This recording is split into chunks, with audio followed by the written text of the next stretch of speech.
This is JT Foxx, private equity fund manager. I own a lot of companies all over the world. I've done well over 500 real estate deals, and we have clients in 104 countries.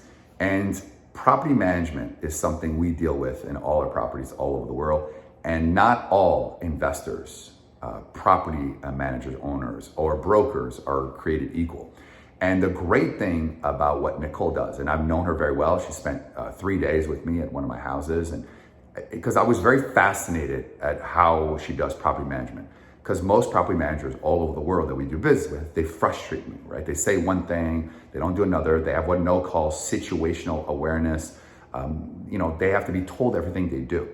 And Nicole and her companies, they're problem solvers.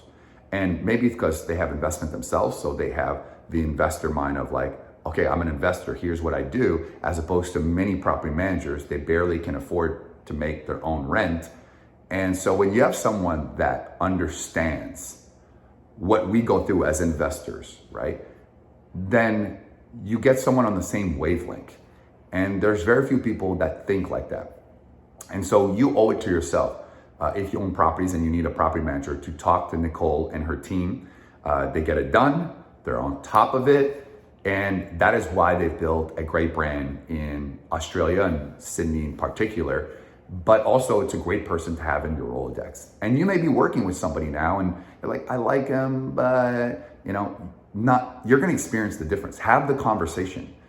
As an investor and who invests in a lot of properties, I always get a second opinion because you get comfortable with the people you work with. And to become successful, to grow, sometimes you don't know what you don't know until you try it. So go ahead, have the conversation, and you will see for yourself the difference. And you will thank me. She's 100% an amazing entrepreneur and human being. And there's a lot of people in the world that are not like that right now. So it's kind of refreshing to have some people that deliver. So I'm sure there's an email or contact phone number or whatever link she gives you. You owe it yourself to have a conversation with her, and then you can send me a message thanking me.